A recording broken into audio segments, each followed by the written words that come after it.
ಏನು ಮಾಡತ್ತೀರಿ ಮಾವ್ರ? ಬರ್ರಿ ಆಟ ಗಾಡಿ ಹಿಡ್ದ ಕಾಂಗ್ರೆಸ್ ಇತ್ತು ಕಸ ತೆಗಿತೀರಿ? ಹಾಂ ಹಾಂ ಹಾಂ ಭಾಳ ಹಚ್ಬೇಕಿಲ್ಲ ರೀ? ಎಲ್ಲಿ ಹಚ್ಚು ಮರ ಇದೇನು ಭಾಳ ಇರಾಕಿಲ್ಲ. ಹೌದನ್ರಿ? ಹಾಂ ಹಾಂ ಏನು ಗೊಬ್ಬರ ಏನೋ ಎಪ್ಪೈದು ಮೇಲೆ ತಗೋದಂತ. ಹಾಂ ಹಾಂ ಹಾಂ ರೀ ಅದೇನು ಸಮಸ್ಯೆ ಇಲ್ಲ ತಗೋರಿ. ಮೊದಲ ನಿಮ್ಮ ಆಧಾರ್ ಕಾರ್ಡ್ ಮೇಲೆ ಕೊಡ್ತಿದ್ರು ಅವ್ರ. ಈಗ ಏನಾಗೈತೆ ಅಂದ್ರೆ ನಿಮ್ಮ FID ನಂಬರ್ ಅಂದ್ರೆ ನಿಮ್ಮ ಹೊಲ ಎಷ್ಟು ಐತಿ ಅಷ್ಟು ಅದ್ರ ಪ್ರಕಾರ ನಿಮಗೆ ಗೊಬ್ಬರ ಕೊಡ್ತಾರ. ಅಂದ್ರೆ ಅತಿಯಾಗಿ ಬಳಸನೂಬಾರ್ದು. ಅದು ನಿಮ್ಮ ಹೊಲಕ್ಕೆ ಎಷ್ಟು ಬೇಕಾದ್ರೆ ಅಷ್ಟು ಗೊಬ್ಬರ ಸಿಗ್ತೈತಿ. ನೀವೇನು ಹೆದರಾಕೆ ಹೋಗ್ಬೇಡ್ರಿ. ನೀವೇನು ರೈತರ ಹೆದರೋ ಅವಶ್ಯಕತೆ ಇಲ್ಲದಕ್ಕೆ.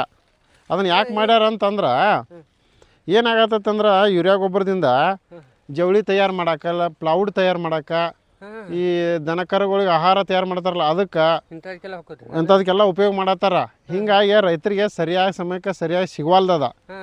ಆ ಉದ್ದೇಶದಿಂದ FID ಮೇಲೆ ಗೊಬ್ಬರ ಕೊಡೋದ್ರಿಂದ ಅದು ಯಾರಿಗೆ ರೈತರಿಗೆ ಅಂಕರು ತೊಂದರೆ ಆಗೋದಿಲ್ಲ.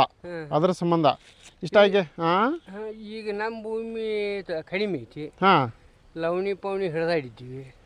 ಅದು ಏನು ತೊಂದರೆ ಇಲ್ಲ. ನೀವು ಯಾವ ರೈತರ ಕಡೆ ತೊಗೊಂಡಿರ್ತೀರಲ್ಲ ಲವಣಿ, ಅವ್ರದ್ದೊಂದು ಆಧಾರ್ ಕಾರ್ಡ, ಅವ್ರ FID ನಂಬರ್ ತರಬೇಕು ನೀವು. ಮತ್ತು ಅದಕ್ಕೆ ನಾವು ಎಷ್ಟು ಮಾಡಿರ್ತೀವಿ ಅಷ್ಟು ಕೊಡ್ತಾರೆ. ಹಾಂ ಕೊಡ್ತಾರೆ. ಅದು ಏನು ಸಮಸ್ಯೆ ಆಗೋಲ್ಲ. ರೈತರಿಗೆ ಅಂಕರು ಇದರಿಂದ ತೊಂದರೆ ಆಗೋದಿಲ್ಲ. ಈಗ ನೀವು ತಿಳ್ಕೊಂಡಂಗೆ ಬರೀ 260 ರೂಪಾಯಿ ಯೂರಿಯಾ ರೇಟ್ ಅಲ್ಲ, 2,000 ರೂಪಾಯಿ ಮೇಲ್ಪಟ್ಟು ಐತೆ ಅದ್ರ ರೇಟ. ಅದನ್ನು ಸಬ್ಸಿಡಿ ಒಳಗೆ ಕೊಡ್ತಾರೆ ನಿಮಗೆ. ಇನ್ನು ಉಳಿದಿದ್ದ ಅಮೌಂಟ್ ಎಲ್ಲ ಸರ್ಕಾರನೂ ತುಂಬತೈತಿ. ಇದಕ್ಕೆ ಇದು ರೈತರ ಹೆಸರು ಮೇಲೆ ಬೇರೆದವ್ರಿಗೆ ಪೋಲಾಗಿ ಹೊಂಟೈತೆ. ಹಾಂ ಇದು ರೈತರಿಗೂ ಹೊಡೆತಾ, ಸರ್ಕಾರಕ್ಕೂ ಹೊಡೆತಾಗತ್ತೈತೆ. ಅದ್ರ ಸಂಬಂಧ FID ನಂಬರ್ ಅಂತೇಳಿ ಮಾಡ್ಯಾರ. ರೈತರಂಕರು ಹೆದರೋ ಅವಶ್ಯಕತೆ ಇಲ್ಲ. ನಿಮ್ಗೆ ಇನ್ನೊಂದು ಅತಿಯಾಗಿ ಹಾಕಕ್ಕೆ ಹೋಗ್ಬೇಡ್ರಿ ಯೂರಿಯಾ ಗೊಬ್ಬರನು. ಹಾಂ ಭೂಮಿ ಫಲವತ್ತತೆ ಹಾಳಾಗತ್ತೈತಿ ಸ್ವಲ್ಪ. ಹಾಂ ಏನು ಮನ್ಯಾಗ ಇನ್ನೂ ಉಣ್ಣಾಕು ಬರ್ತೈತಿ ನಿಮಗೆ. ಒಂದೊಂದು ದನಗಳು ಕಟ್ರಿ ಮತ್ತು ಮೊದ್ಲಿನ ಕಾಲಕ್ಕೆ ಬರ್ತೀವಿ ನಾವು ಇನ್ನು.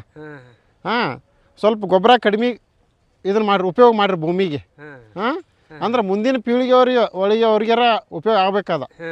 ನಿಮ್ಮ ಮೊಮ್ಮಕ್ಕಳಿಗೆ ಮಕ್ಕಳಿಗೆ ಉಪಯೋಗ ಆಗುವಂಗೆ ಅದೊಂದು ಸರ್ಕಾರದ ಉದ್ದೇಶ ಅದ ಐತಿ. ಮತ್ತೀಗ ಭೂಮಿ ನಾವು ಚಂದ ನಮಗೆ ಇಟ್ಕೊಳ್ಬೇಕು ಅನ್ನೋ ಉದ್ದೇಶಕ್ಕೆ ಸರ್ಕಾರ ಇದನ್ನು ಮಾಡತ್ತೈತೆ.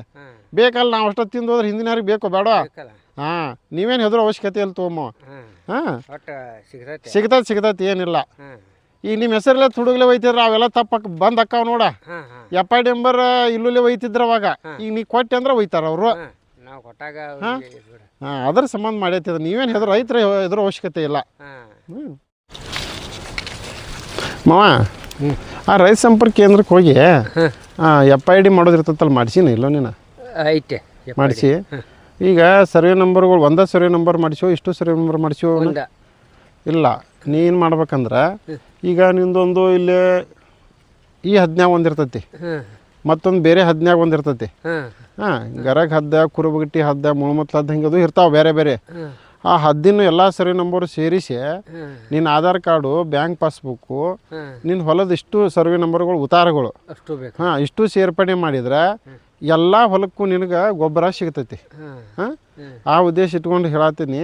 ಅದನ್ನು ಇಷ್ಟು ಸರ್ವೆ ನಂಬರ್ಗಳು ಸೇರ್ಪಡೆ ಮಾಡಿಸ, ಸೇರ್ಪಡೆ ಆಗ್ಬೇಕಾ. ಈಗ ನಿಂದು ಈ 19 2 ಎಕರೆ ಐತೆ ಅಂತ ಅಷ್ಟ ತಿಳ್ಕೊನಿ. 2 ಎಕರೆ ಸಂಬಂಧ ಪಡಿತೈತಿ FID ಒಳಗೆ. ಇನ್ನು ಉಳ್ಕಿದ ಹೊಲಕ್ಕೆ ಗೊಬ್ಬರ ಸಿಗೋದಿಲ್ಲ, ಬೀಜನೂ ಸಿಗೋದಿಲ್ಲ ನಿನಗೆ. ಹಾಂ ಅಲ್ಲಿ ಮುಂದೆ ಏನೋ ಬಂದರೂ ಸರ್ಕಾರದಿಂದ ಅದಕ್ಕೆ ಏನು ಸಿಗೋದಿಲ್ಲ. ಅದಕ್ಕೆ ಇಷ್ಟು ಹೊಲಗಳು ಸರ್ವೆ ನಂಬರ್ನು ಹಾಂ ಅಕಸ್ಮಾತ್ ಬೇರೆ ಊರಾಗಿದ್ರು ಅದನ್ನು ನೀವು ಸೇರ್ಪಡೆ ಮಾಡ್ಬೇಕದನ್ನ ಅದ್ರಾಗ. ಹಾಂ ಸೇರ್ಪಡೆ ಮಾಡಿದಂದ್ರೆ ನಿಂದು ರೈತರ ಗುರುತು ಚೀಟಿ ಅಂತ ಬರ್ತೈತಲ್ಲ, ಪೂರ್ತಿ ನಿನ್ನ ಹೊಲದ ಸರ್ವೆ ನಂಬರ್ಗಳು ಎಷ್ಟು, ಆ ಸರ್ವೆ ನಂಬರ್ ವಿಸ್ತೀರ್ಣ ಎಷ್ಟು ಅನ್ನೋದೆಲ್ಲ ನಿನಗೆ ಒಂದು ಲಿಸ್ಟ್ ಕೊಟ್ಬಿಡ್ತಾರೆ ಅವರು. ಹಾಂ ಒಂದು ಗುರುತಿನ ಚೀಟಿ ಆಗಿಬಿಡ್ತೈತೆ ನಿನಗೆ. ಅದಕ್ಕೆ ಇಷ್ಟು ಸರ್ವೆ ನಂಬರ್ಗಳನ್ನ FID ಒಳಗೆ ಸೇರ್ಪಡೆ ಮಾಡಿಸ. ಹಾಂ ಅದನ್ನ ಬಿಡೋದ್ಬಿಟ್ಟು ಮಾಡಿಸ.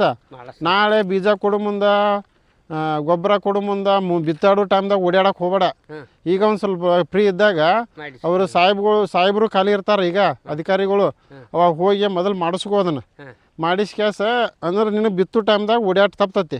ಅವಾಗೆಲ್ಲ ಮಾಡಿ ಕೊಟ್ಬಿಡ್ತಾರೆ ಅವರು. ಬೀಜನೂ ಸಿಗ್ತೈತಿ, ಗೊಬ್ಬರನೂ ಸಿಗ್ತೈತಿ. ಹಾಂ ಅಷ್ಟು ಮಾಡಾಗ